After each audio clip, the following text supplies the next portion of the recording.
Okay, as I approach the vehicle, I am going to take an overview of the vehicle. I'm going to start at the top with the trailer, and I'm going to be scanning for any signs of damage. I see I've got a crack up there in the air deflector. I'm going to make note of that on my inspection report.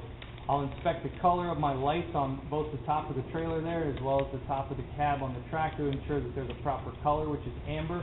I'll check to make sure that all the lights are securely mounted and none of the lenses are cracked or broken or cloudy in any way. I'll come down the truck here, inspecting the front of the trailer known as the header board, scanning for any signs of cracks or holes that might be in the header board. I want my header board to be strong enough to hold that cargo in case I got to get on the brakes real hard. I'm going to inspect the windshield right here on the truck, make sure there's no signs of cracks or chips in the windshield. There's no signs of any sort of unauthorized stickers or anything that might have struck my view as I'm driving down the road. I'll also check for any signs of cloudiness around the outside edges of the windshield and make sure that that weather stripping goes all the way around the windshield. I'll scan the truck for any signs of obvious damage on the hood and the fender area, looking for any sort of cracks or dents anywhere in it, make sure the bumper's not bent. I'm going to inspect my light assembly here on both sides to make sure that my light assembly is clean and clear. It's securely mounted inside the socket. I've got a proper color reflector here on the side, which is amber. I'll make sure that none of this is cracked on both sides. I'm not checking the operation of it right now. I'm just checking the condition of the light, the condition that the light is in. Okay? Again, checking the bumper for any signs of dents or damage anywhere of any kind. I'll look underneath the truck for any signs of leaks, such as diesel fuel leaks, oil leaks, coolant leaks, water leaks, power steering fluid leaks of any kind. And I'll also check to make sure that the truck is not leaning or listing to one side or the other, which might be an indication of a flat tire or a busted leaf spring or possibly shifted cargo inside of the trailer that might cause the truck to lean to one side or the other. I'm going to go ahead and open the hood. Move around here to this side. Coming around to the passenger side of the engine, I'm going to start at the top of the engine and work my way down, scanning the entire engine compartment, looking for any signs of leaks of any kind. Again, no matter what they are, I'll be scanning for the leaks, whether it's water or oil or any other type of fluid. I'll also be inspecting all of my hoses and all of my wires that are on the inside of the engine compartment. I'll inspect them all the same way. Check to make sure that all the hose clamps are tight and secure wherever they do clamp to. Whether I know what the hose does or not, I want to make sure that there's no signs of dry rot or weather worn, there's no cuts or tears or splits or leaking hoses anywhere on the truck in the engine compartment.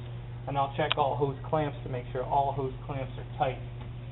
On this side of the engine, I've got my alternator. I want to make sure that my alternator is securely mounted in here, which it is. I'm not missing any bolts or nuts that might be in here missing from it that secure it to the engine block. I'll check to make sure all the wires going through the alternator are securely fastened to the alternator. I'm not missing any nuts or bolts that are holding the wires on. The wires are not chafed or rubbing anywhere on the frame, and I see no signs of any bare wires showing from the wires going to the alternator where the insulation around the wire might have rubbed off.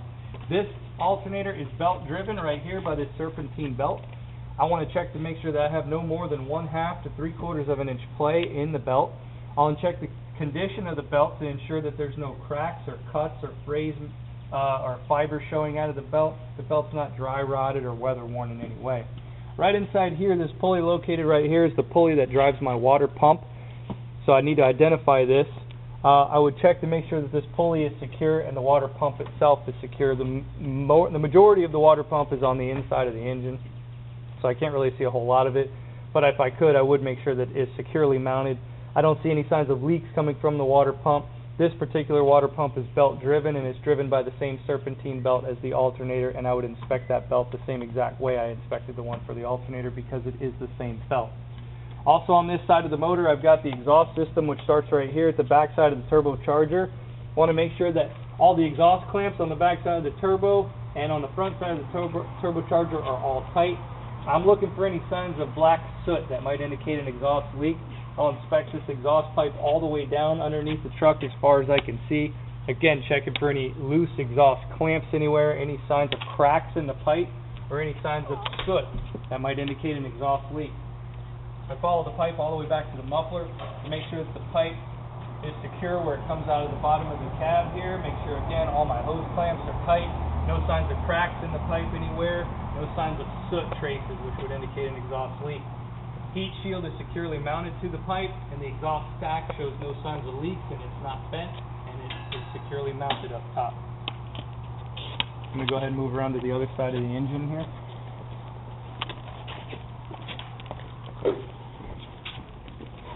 Coming around to the driver's side of the engine, again, up top here I can check my windshield just to make sure there's no signs of cracks or chips anywhere on it. The weather stripping going around the windshield is all complete and intact. It's not cut or missing in anywhere. I'll inspect my windshield wiper arms to make sure I've got good tension against the windshield, and I can pull these arms out and inspect the actual blade of the wiper to make sure that the rubber on the blade is not dry rotted or chipping or broken off in any way. If it is, I don't want to get that replaced. These need to be soft rubber, so I have good windshield wiping capabilities. I would do that for both windshield wiper blades. Right here is my coolant reservoir. This particular one has a sight glass right here, so I could look in the sight glass to make sure that the coolant level is full. If I did not see any coolant in here, I could remove the cap as long as the engine was cold and add fluid to it to make sure it was full. Right here is my windshield washer fluid reservoir, and it looks to be about 3/4 of the way full, so this one is good to go. I would again inspect this side of the engine for any signs of leaks anywhere of any kind. Be looking for leaks. I would inspect all of my hoses and wires in the same manner that I did on the other side. I have my power steering reservoir right here. I can see here through the side of it because it is translucent, and I can see that it's at the proper level right here at the full level, the full mark. If I had to add to it, I would just take the cap off and fill it up to the proper level. Here's my oil dipstick, and pull the oil dipstick out. I could wipe that off, make sure that it was full, stick it back in there, check the level to make sure it's at the full mark. I could also check that oil, smell it to make sure I don't smell any diesel fuel in there, and check to make sure that it's not milky. If it's milky in color, then that's an indication we could be getting water into the oil. Coming down here, I'm going to inspect my steering components. Before I do that, before I move on, actually, I want to check the air compressor right here. I need to identify the air compressor, which is right here. Air compressor securely mounted. I'm checking to make sure that there's no signs of leaks from the air compressor. Leaks such as oil leaks or coolant leaks, and I'm also going to be listening for air leaks. And this air compressor right here is gear driven, if I didn't say it before. Coming out from the air compressor, now I'll come to my steering components. I'm going to inspect the steering shaft where it comes out of the firewall, coming down where it connects to the steering gear box to make sure that it's secure. It's not bent or cracked in any way. The universal joints are properly greased. Checking the steering gearbox to make sure that it is securely mounted to the frame. I don't have any missing or loose nuts or bolts anywhere that hold it to the frame. I'll be looking for any signs of damage or any signs of leaks coming from the steering gearbox. I'll also inspect the hoses that come from the steering gearbox to make sure that all the hoses, all the fittings are tight, all the hose clamps are tight, and none of the hoses are cut or split or dry rotted or weather worn or frayed of any kind. That goes for the hoses on the steering gearbox as well as the hoses that come from the reservoir container. From the steering gearbox and hoses, I'll move to my steering linkage, starting with my pitman arm, drag link, steering arm, steering knuckle at the bottom, and the tie rod that goes across. All of these steering linkage parts should be all connected by the use of the castle nut and cotter pin at all locations. I want to make sure all castle nuts are tight, all cotter pins are in place, and all my ball joints where all these are connected are properly greased through the use of the Zerk bitting. And obviously checking for any signs of cracks or damage to any of the steering linkage parts anywhere. From the steering, I'm going to go ahead and move into my suspension, starting with my front hanger. I have two. I've got a front hanger and I have a rear hanger back here in the back with a shackle here at the bottom. I'm going to inspect both hangers and shackles to make sure that the hangers are all securely bolted to the frame. No missing nuts or bolts or hardware of any kind on my hangers or the shackle, and make sure that there's no signs of cracks or damage or bends of any kind in the hangers. From there, I'll move to my leaf springs right here. I'm checking these leaf springs to make sure that the leaf springs, none of them are missing. They're all securely bolted to the axle by the use of the U-bolt right here. None of the leaf springs are misaligned in any way, and they're not cracked or damaged. I would inspect the U-bolts to make sure that none of the nuts on the bottom side of the axle on the U-bolts are missing, and that the U-bolts themselves are not cracked or damaged in any way.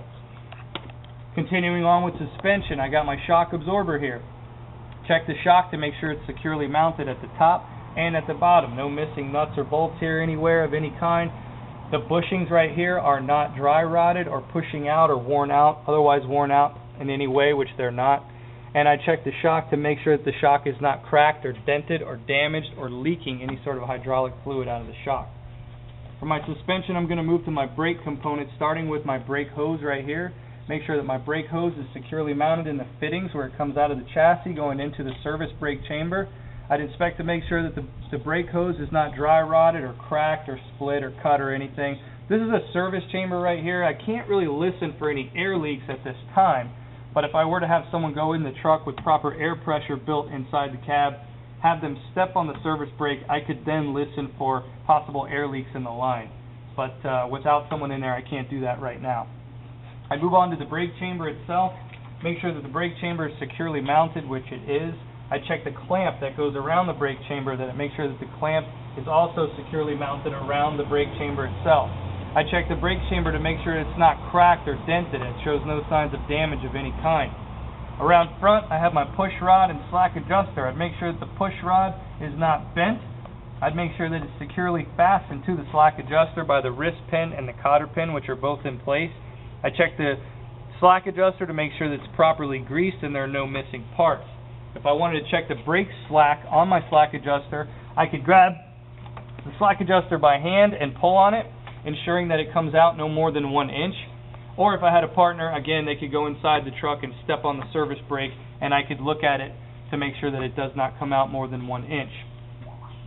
From there, I'm going to move into my brake drum and my brake linings. I'll inspect the brake drums to make sure that the brake drums have no signs of any cracks or large chunks.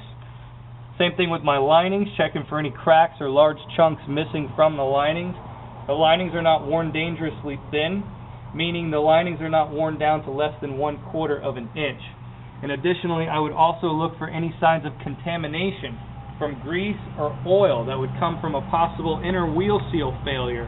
So the oil that was in my outer hub oiler would leak out through the inside if I had a bad wheel seal on the inside. From there, I move to my rim. Checking the rim to make sure that the rim is not bent.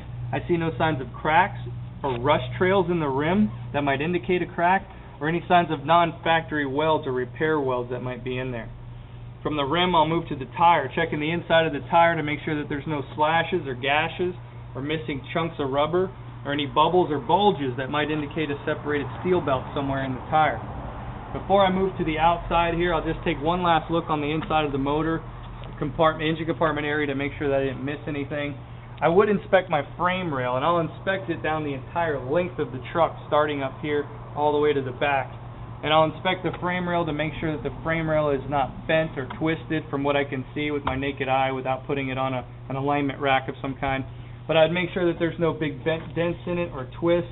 I'd be looking for any signs of cracks in it or rust trails coming from the frame, which might indicate a crack. And I'd also be looking for any signs of non-factory welds or holes anywhere in the frame. And I'll continue to check that frame rail throughout the entire length of the vehicle.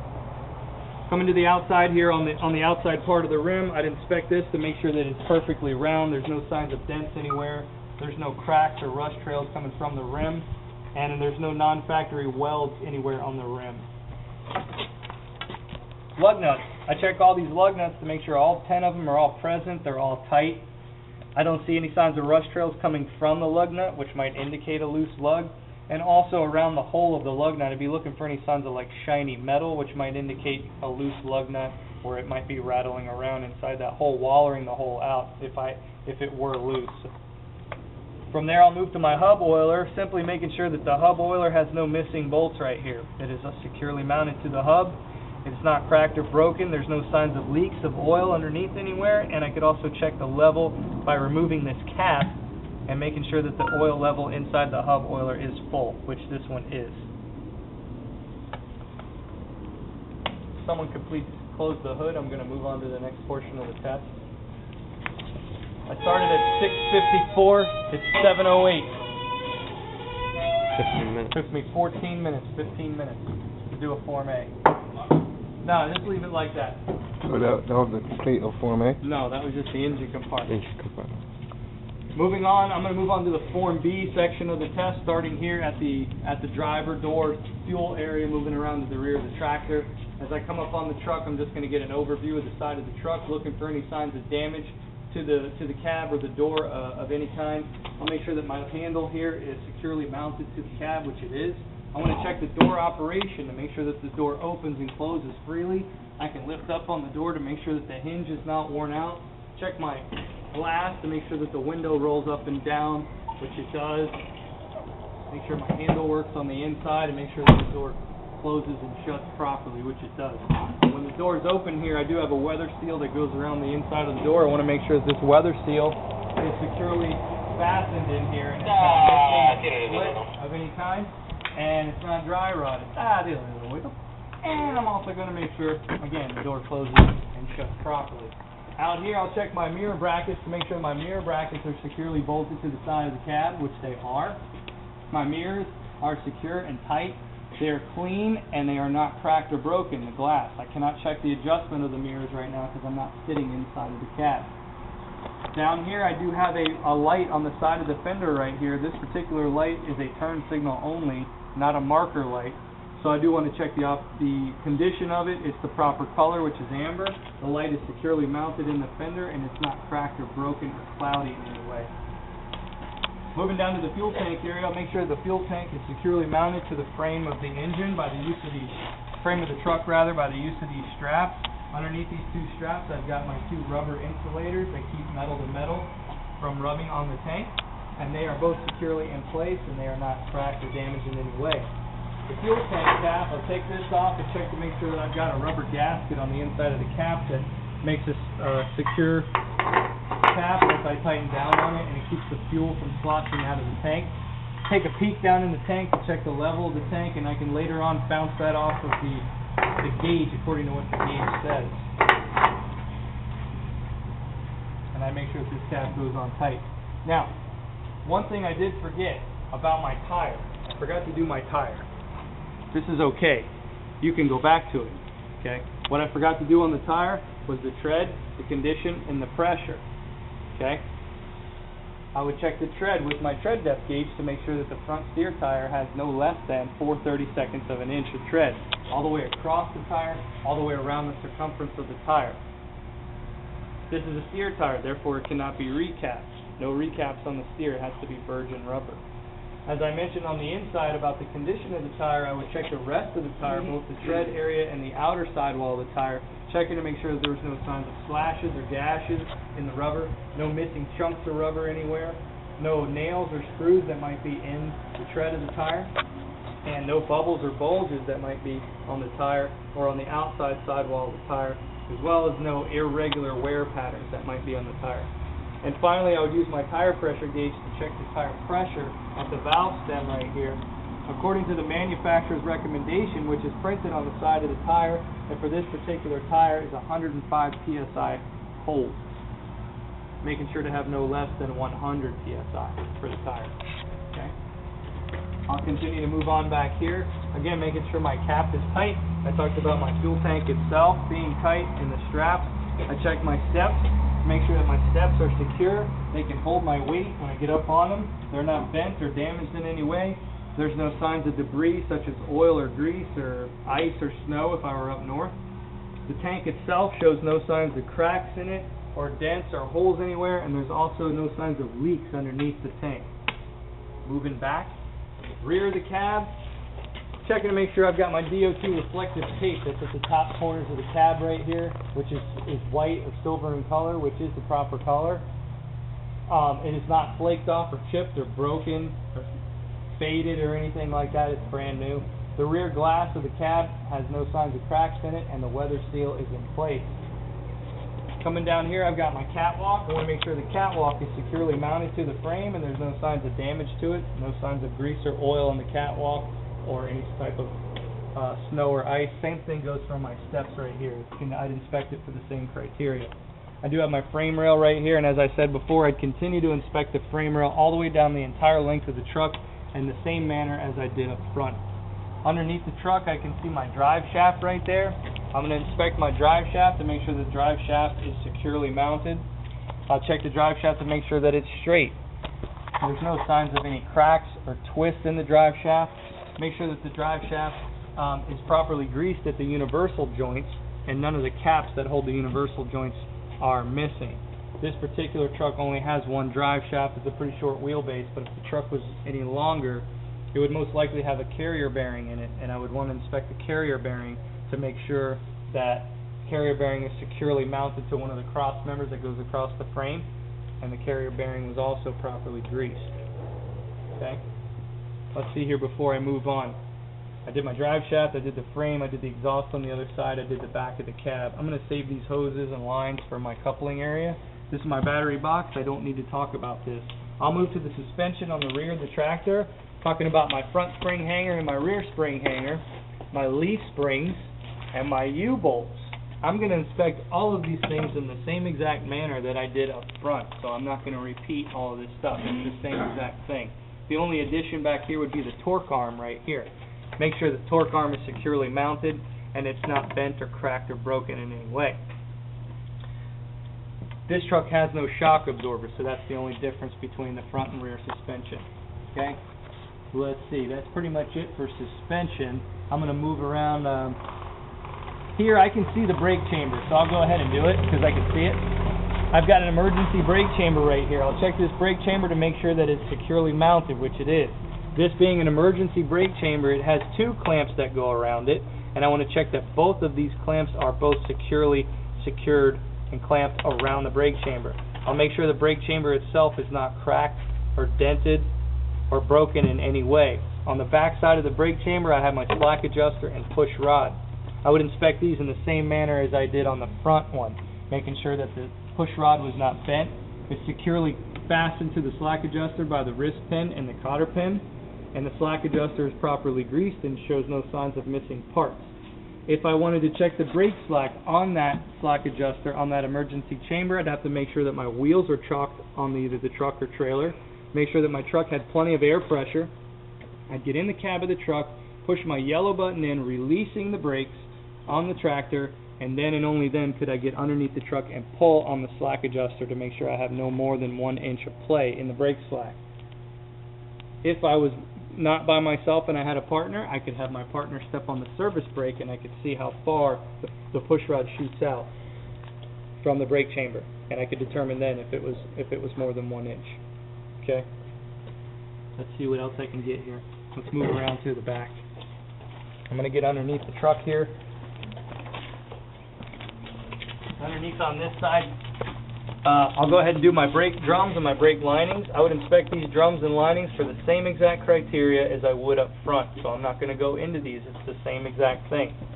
Cracks or missing chunks, not worn dangerously thin, no less than 1/4 of an inch on the linings, and no signs of grease or oil contamination. I'll check my rims and my tires the same exact way that I did up front. Also back here, while I'm under here, I'm going to go ahead and look in the throat of the fifth wheel to make sure that I can see the locking jaws securely around the shank of the kingpin, which they are. I would also inspect the kingpin as best I could. It's very, very difficult to see because we are hooked. And again, I would inspect to make sure that the kingpin shows no signs of damage, such as being bent or cracked, even though that's pretty much impossible. I've never seen one bent before. Guarantee you, you guys have seen one bent before. That's not to say that it can't happen, but you're still going to check for it either way. While I'm back here, these two lights are staring at me in the face, so I'll go ahead and inspect them. These are my tail lights. I want to make sure that they're both securely mounted right here, which they are. The lenses are the proper color, which is red because they face to the rear of the vehicle. The lenses are not cracked or broken, and they're not faded or foggy or full of water. Out here I've got my splash guards or mud flaps. Mud flaps are securely mounted here on the mud flap hanger with the pin right here, the safety pin that secures it, which is securely in place. The mud flap itself is securely bolted to the hanger. I've got my DOT red and silver reflective tape on the back side of the mud flap hanger, which is securely in place and looks to be brand new. No signs of chipping or cracking or fadedness. The mud flap is wide enough to cover both tires. The mud flap is not cut or split or broken in any way, and it's no more than 6 inches off the ground. Back here, I would check the rim and the tire, as I said before, the same manner as I did up front. Before I leave from underneath here, I'll check to make sure that I have adequate clearance from my mud flaps to my landing gear to make sure that I don't have any interference when I try to turn the truck, when I go to make turns. Moving out that way. Moving out here to my tires, these are the dual setup tires. These are Bud wheels, so I want to look in between the Bud wheels to make sure that I have no daylight in between the Bud wheels, and also I have no signs of debris of any kind in between the tires, such as chunks of wood or rocks or bottles of any kind. I would inspect these tires the same way as I would do up front with tread condition and pressure. The only difference being these are drive tires, so recaps are allowed on the drive tires. I need to have no less than 2 32nds of an inch on the drive tires, no less than 4 32nds of an inch on the steers, but no less than 2 32nds of an inch on the drive tires. That would be all the way across the tire, all the way around the tire. I check the condition of the tire, same way I would up front. No slashes or gashes, any missing chunks of rubber, any irregular wear patterns, and no signs of any nuts or bolts or screws or nails that might be in the tread of the tire, and as well as no bubbles or bulges on the sidewall. And finally, I would check the tire pressure again with my tire pressure gauge with the valve stem, checking the pressure to make sure it's inflated to the manufacturer's recommendation, which is printed on the side of the tire. I would check the rim, make sure it's not bent or cracked. Make sure that there's no signs of non-factory welds anywhere. There's no signs of rust trails that might be coming from the rim, which could indicate a crack. Make sure all 10 of my lug nuts are all in place. None of them are missing, and none of them show any signs of rust trails coming from the lug nuts, which may indicate a loose lug. And finally, this is a hub. This is a sealed axle. It does not have a hub oiler, so I would simply make sure that the hub is securely in place, no missing nuts or bolts, and there's no signs of leaks coming from underneath the hub. From my tractor area here, I'm going to move up to my coupling area, starting with my air lines and electrical cord. Air lines starting here at the back of the cab of the tractor to make sure that they are securely fastened where they go into the fittings at the back. I'll inspect the lines themselves to make sure that they're not cut or faded or brittle of any kind. There's no cuts in them or holes. They're not dry rotted or weather worn. And I'm going to inspect them all the way from where they start all the way to where they end right here. These particular lines are both hitting the catwalk area, which is not good at all, because over time this will rub a hole in these lines, both the air lines as well as the electrical connector. I can check the electrical connector at the cab to make sure that the plugs, none of my 7 pins inside of here are missing or broken off or show any signs of corrosion. Same thing with my plug here, no signs of corrosion on the plug. This plugs in securely and does not come out, it is locked in place. I'd inspect that electrical cord right there to make sure that none of the insulation is missing off of the cord, especially if it's been laying on the catwalk, scraping back and forth. That will most definitely rub a hole in there, and I could possibly have a ground issue. I'll follow the air lines and electrical cord all the way to the trailer where they connect, and I'm going to take off both my emergency side glad hand as well as the service side and inspect the glad hand seals to make sure that the seals are not dry rotted or weather worn or cracked, both on the line itself and where it plugs into the trailer here. Both of these, this one's slightly dry rotted and so is this one, but most likely they're going to work. I'll make sure I put this back on correctly so I don't have an air leak in the future. And again, I'm going to check both of these, both the service side and as well as the emergency side here for the same things. I'll pull this electrical cord out and check it for the same thing I did on the tractor side, just making sure none of these pins are broken off or missing or show any signs of corrosion or heavy rust in there anywhere, and make sure that that locks in securely. Underneath the truck here, underneath the trailer, I'll inspect the apron of the trailer to make sure that the apron shows no signs of any non-factory holes or welds anywhere. I show a small sign of rust over here. Looks like some rusting going on in the apron of the trailer, so I definitely want to write that down on my inspection report. I want to make sure there's no cracks or non-factory welds anywhere. Right here is my fifth wheel plate. I want to make sure the fifth wheel plate is properly greased, which it appears to be. There's no signs of any cracks or damage to the plate anywhere. The pivot pins going into the side of the fifth wheel plate are securely in place. There's no signs of daylight between the fifth wheel plate and the trailer apron. I want to make sure that trailer apron is resting flush on top of the fifth wheel plate. This is a fixed fifth wheel, so it's not a sliding fifth wheel plate. But I do want to make sure that all of these mounting bolts right here are all securely in place. None of them are missing or loose. I would look for signs of rust trails coming from around the mounting bolts, which may indicate loose bolts. And I check these on the side of the frame here where the platform mounts to, and the top mounting bolts here. The platform itself right here, the fifth wheel platform, even though it's a fixed platform, I would inspect that platform to make sure that it's not bent or warped or cracked in any way, and there's no non-factory welds on it or repair welds or any broken welds of any kind. This is my release handle for the fifth wheel. I want to make sure that the release handle is securely in place. This really doesn't have a safety latch per se.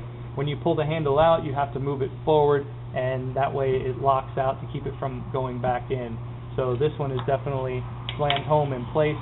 And earlier I already checked to make sure about my locking jaws being around the shank of the kingpin, and I checked the condition of the kingpin, and I also checked the distance between the mud flaps and the landing gear of the trailer.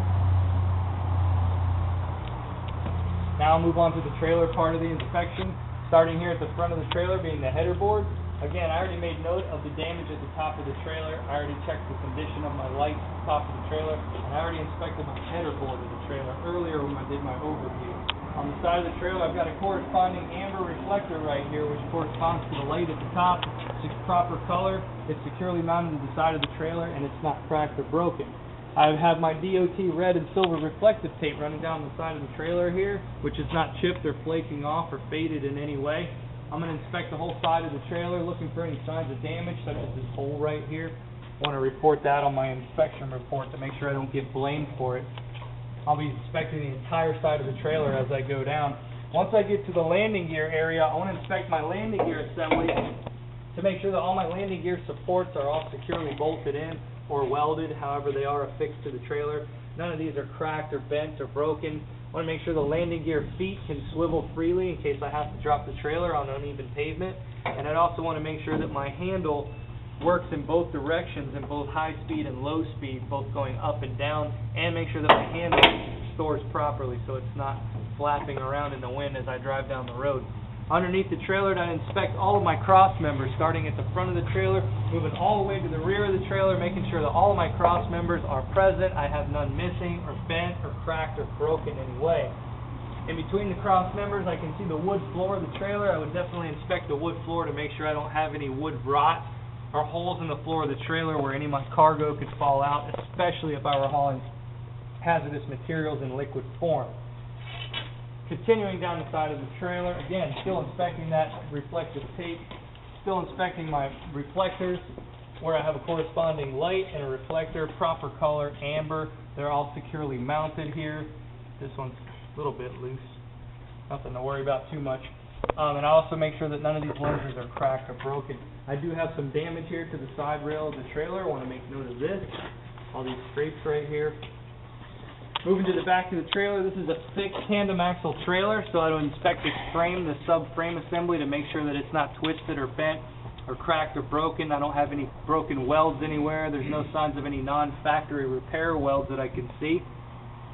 This is a tandem axle trailer, so this trailer has 3 spring mounts or spring hangers. This one being the front one. I have a middle one in between the tandem axles and then one in the rear. I want to inspect all 3 of them to make sure that they're all securely mounted and they're all welded in place securely. No broken welds, there's no cracks I see anywhere, it's not bent or damaged in any kind. And that goes for all 3 of my hangers, front, middle, and rear. Also right here I have a torque arm on this axle as well as on the rear axle, and I would check both of them to make sure that the bushing inside where the torque arm connects is not worn out or pushing through right here. I could grab the torque arm to make sure that it doesn't slop around in there, as the torque arm is used to align the axle, and also make sure that the torque arm is not bent or damaged or broken. I see my leaf springs right here and my U-bolts. There are no shock absorbers on this trailer, but I would simply inspect the leaf springs and the U-bolts both on the front axle as well as the rear axle for the same criteria that I did up front. Moving to the back. Coming down to the back of the trailer, I've got my red light here at the rear of the trailer and a red corresponding reflector. They're both securely mounted. They're the proper color and there's no signs of cracks or damage anywhere. Starting at the top of the doors up here, I've got 3 of my red clearance lights at the top, which they are the proper color. They all appear to be securely mounted and none of the lenses are cracked or broken. This one over here on the far right seems to be a little cloudy, nothing to worry about too much.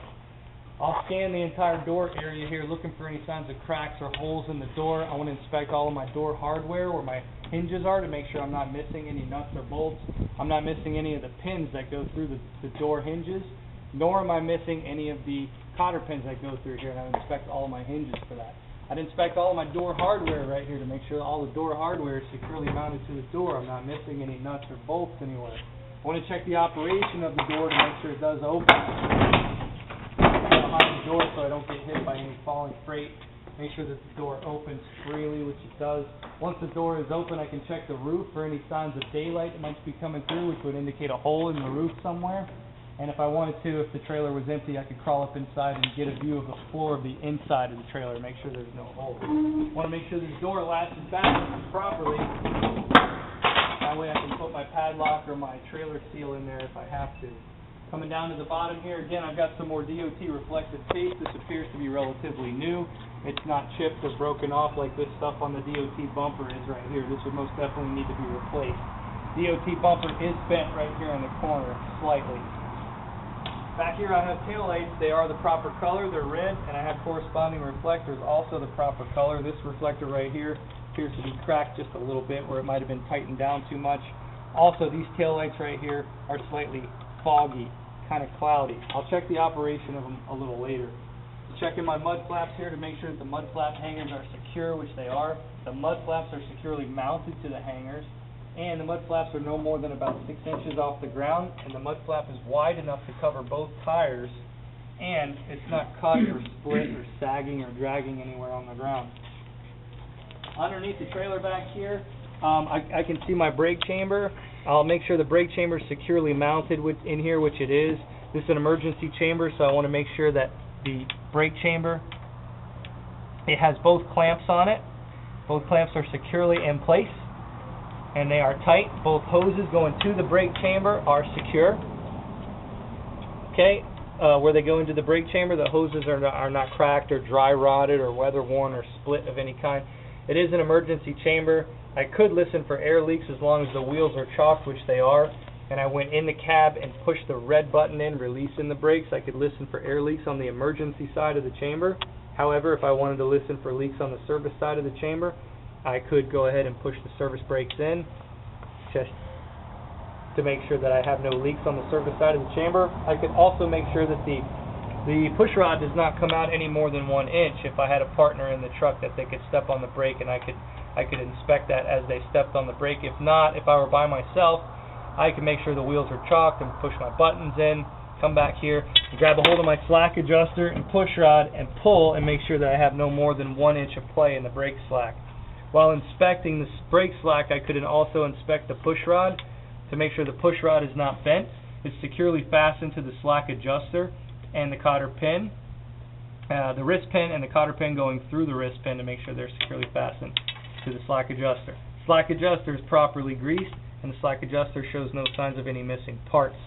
Coming into my brakes here, again, I inspect these brake linings and brake drums for the same exact criteria as I did up front. Same thing goes for my rim and my tire. Again, no shock absorbers on this trailer. That pretty much covers it for suspension and brakes. I'm going to move out here to the outside. This is a different type of wheel setup. This is a Dayton wheel. I'll inspect these Dayton wheels for the same things that I would my Bud wheels, checking for any signs of dents, any signs of non-factory welds or repair welds anywhere, any signs of cracks or rust trails which might indicate a crack. I want to make sure that there's no space in between my outer rim and my inner rim and the spacer right here. I could look in between the tires to make sure I see no daylight in between my spacer and my rims, and also make sure there's no debris caught in between the tires, such as chunks of wood or bottles or rocks of any kind. Also want to inspect all of my lug nuts and my wedges right here to make sure all these lug nuts are tight, all of my wedges are tightly in place, and no signs of rust trails coming from the lug nuts which might indicate a loose lug. And I've also got some lug nuts here on the inside. I want to make sure that those are tight as well. The hub oiler right here, this one I want to make sure that the level is full. If it does have oil in it, sometimes they're grease packed. If it doesn't have any oil in it, I'd first check to make sure that it was grease packed before I added any oil to it. If they are grease packed, you don't want to add oil to them. That's why the grease is there. So I'd make sure that if it's grease packed, it definitely is grease packed. If it's not, I want to add oil to it and fill it. This one right here looks to have oil in it. I can see a little bit down there at the bottom. So this one is riding in oil. So I want to make sure that that's the proper level and there's no signs of leaks coming from it.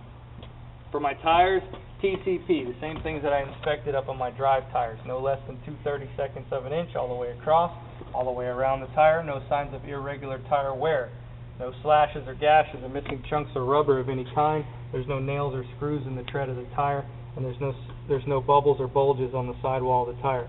And I would also check the tire pressure according to the manufacturer's recommendation printed on the side of the tire, but making sure that I had no less than 100 pounds of pressure in each tire. I do that for both tires, both the inside and the outside on both axles. I think that covers it for that. I'm going to move around here to the other side. The only thing that's different to this side of the trailer is the spare tire rack. So I just make sure the spare tire rack is securely bolted underneath the frame of the trailer, and to make sure that I have a chain right here to secure my tire. If I am carrying a spare tire, I got to make sure that I have a chain secured around the tire. That's not necessary for it to be padlocked, but it does have to be clipped in there as the chain goes around the tire. Move around to the front of the truck here. I can't remember if I mentioned it before, because I really couldn't see it over there, but one thing I don't think I mentioned was the brake hoses on these brake chambers. But I would inspect them the same way as I did any other brake chamber, checking to make sure that they're secure where they go into the brake chamber, checking to make sure that there's no signs of leaks if I had the buttons pushed in, and if I was stepping on the brakes, so I could check for leaks on both the emergency side as well as the service side. I check for signs of dry rotting or weather wear, and make sure that they're not cut or split or in any way. I'm going to move around. I'll go ahead and I'm going to turn all my lights on, but I'm just going to explain the lights. I'm not going to walk around and do the lights in the effort of saving time.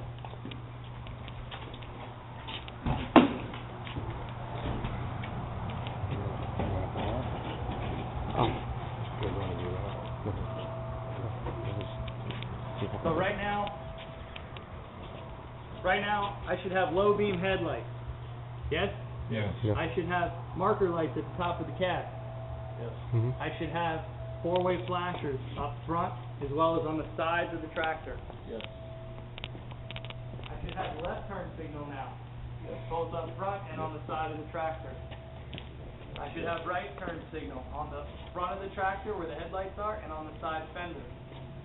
Yes. I should have high beam. Mm-hmm. I want to check four-way flasher, left turn, right turn, tail light, and brake light on the tractor. I want to check all of my marker lights on the top of the trailer, down the side, on both sides, as well as on the bottom rail if there are any, and going across the top of the trailer above the doors, as well as all my tail lights at the bottom of the doors. And I want to check to make sure I have those tail lights, the left turn signal, rear of the tractor, rear of the trailer, right turn signal, rear of the tractor, rear of the trailer. Four-way flashers, rear of the tractor, rear of the trailer. Brake light, rear of the tractor, rear of the trailer. That covers me for lights. Now I'm going to do my in-cab inspection.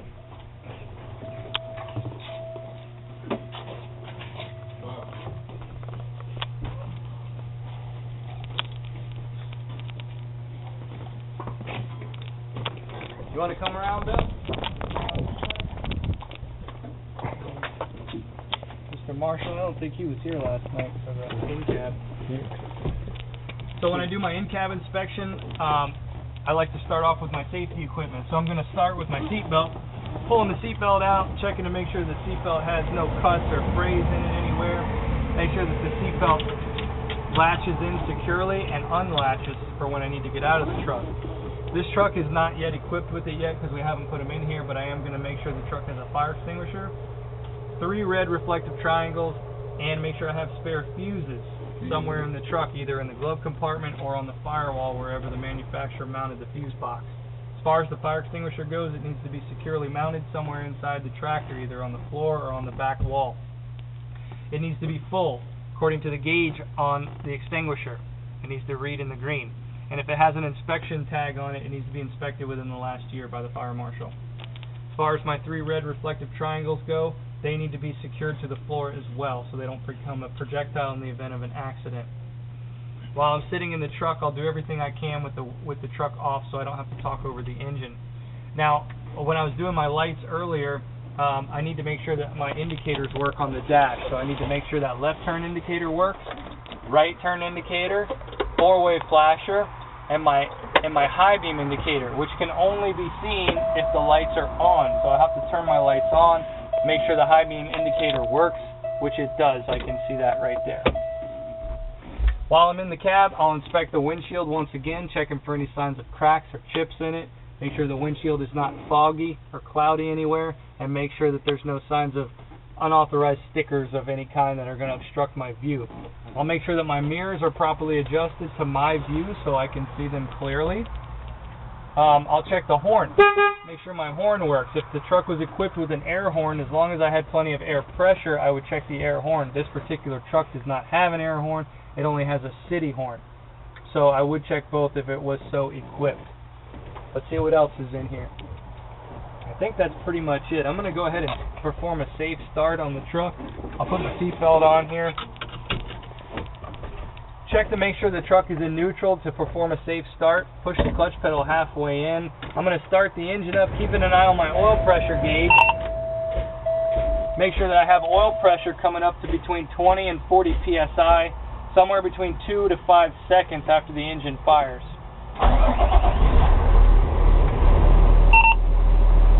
I got good oil pressure.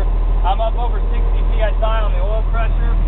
My voltmeter is reading a little over 12 and it's starting to climb. That voltmeter should read somewhere between 13 and 14 volts.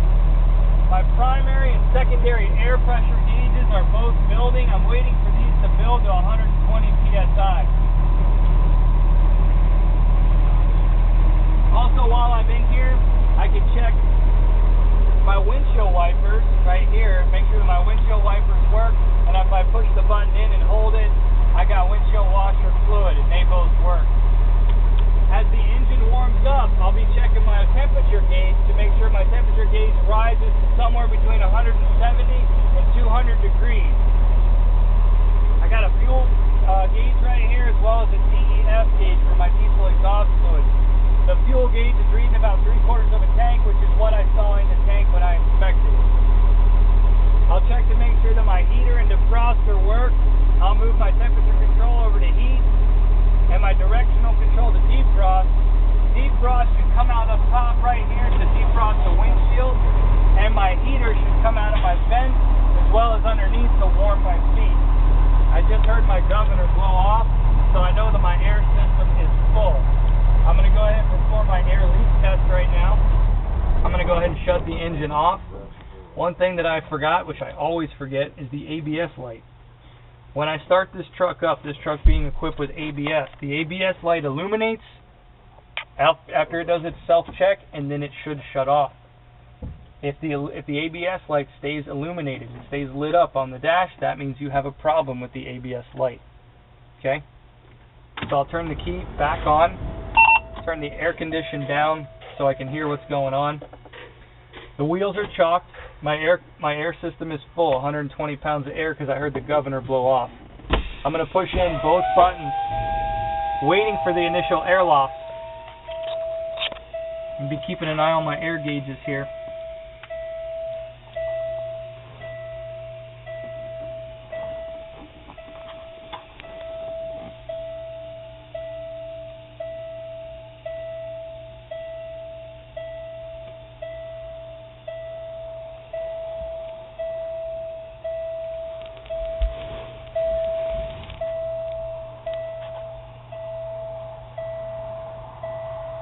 That's a big drop.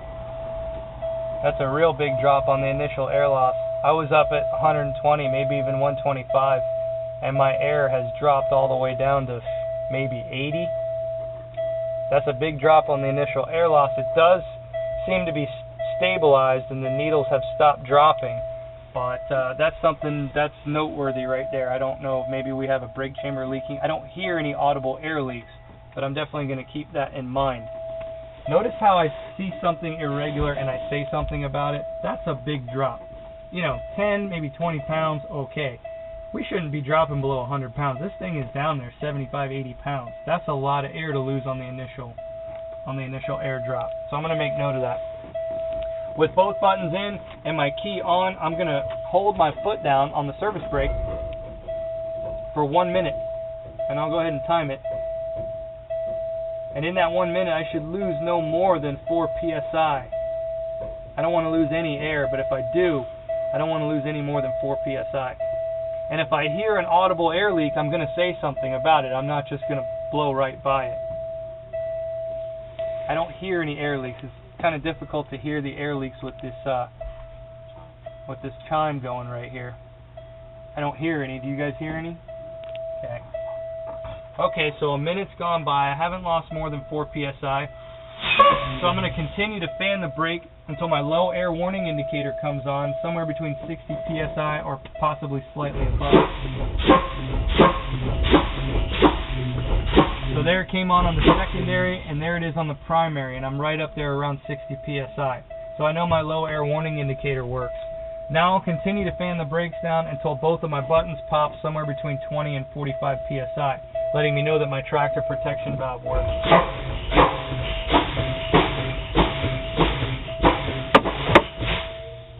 So both buttons popped, and yeah, I'm down there probably about 20 pounds of pressure. So I know that leaks, alarms, and buzzers all work. The final step would be to crank the engine up and build my pressure back to 120 psi, and then perform my parking and service brake test. I'm just going to explain it to you. After I build my pressure, I want to test my parking brakes. So at first I would put the truck in low gear, in low forward gear, and I would push the yellow button in, leaving the red button out. And I would tug against it. I'd let the clutch up and tug slightly to make sure that my parking brakes on the trailer are working. Then I would switch them. Red button would go in, yellow button would come out, and I would tug slightly to make sure that my tractor parking brakes are holding. Then both buttons would go in.